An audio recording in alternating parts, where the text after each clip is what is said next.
Eva's gone out of her way to help raise money for charity. And when it comes to her personal motivations, she holds nothing back about how her sister's own disabilities have inspired her to help others. Whether it's cooking up some guacamole, a bit of tweeting, or joining forces with other A-listers, Eva's made sure to use her fame for good.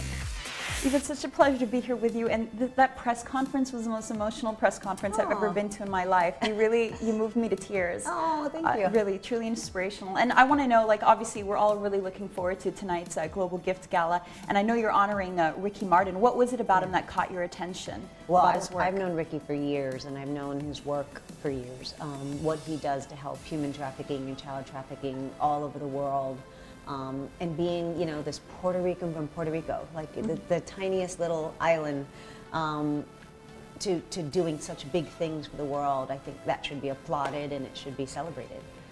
Now, you obviously talk about celebrities using their power to, you know, help shed light on causes. Who else do you really look up to in that sense? You know, there's a lot of people that do a lot of things behind the scenes that you would never know about, but, you know, we've honored so many people, Shamar Moore and Nicole from the Pussycat Dolls, and now we have Ricky, and obviously Angelina Jolie's a big person involved in charity. And I just have such respect for people who learn the issues and get involved in the issues and really want to make a difference. And so, you know, Bono, Sean Penn, all of those people who have done really amazing things.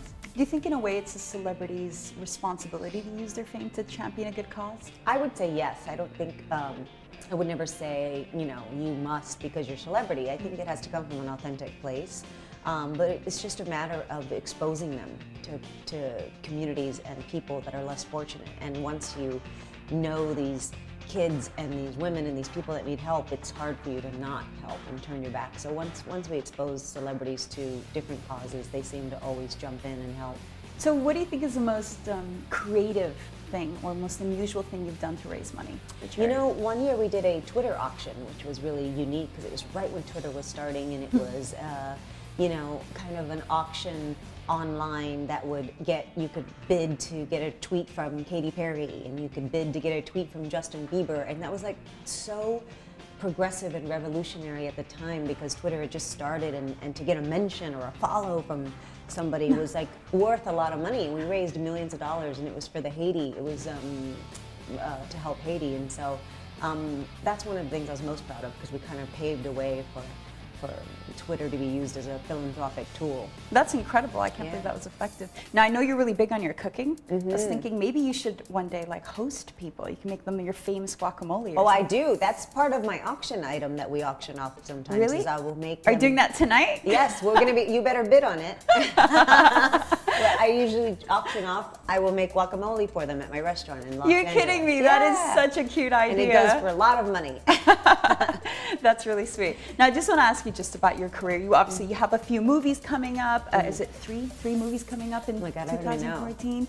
You and obviously after 8 seasons of Desperate Housewives, I'm just wondering, what's it like? What's the future for you hold? You're obviously, you know, you've had an amazing series that ran for so long, and now you have 3 movies coming out. Is it television? Is it movies? Are you? You know, I love the medium of television. I really like the medium of television. I love being in people's homes every week.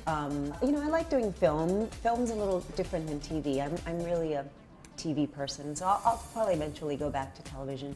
What's that dream role that you're hoping for? You know, the dream job I hope for is comedy and working with people I love. I mean, really, you have to spend so much time with the same people every day when you're shooting a television show that you have to like them. And so for me, I was really lucky to be on a show with these amazing women for 8 years. And so my next wish is to have that same success, that same chemistry, and that same journey with another show, which seems almost impossible, but.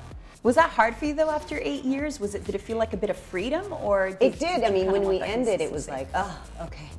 Because we were so exhausted after 8 years. But the ride was great, and during the time, oh, there was nothing like it, and I really miss it. Now, just lastly, you're such a role model to women, and I think part of it is because you're so honest about making mistakes, and you're so vulnerable, and it's so lovely to hear you talk about overcoming them. If you have any advice for women out there who are struggling for whatever it is, what is it that word of inspiration, or what advice do you have for women out there who look up to you? Yeah, you know, my big thing is, you know, you can overcome everything in your life, personally, emotionally, spiritually, and, you know, for me, the key to everything is family and friends, and it's really relationships in your life. You have to have great relationships, and primarily with yourself. And so that journey to get to know yourself is a fun one, and you trip and you fall, but ultimately it just makes you a better person.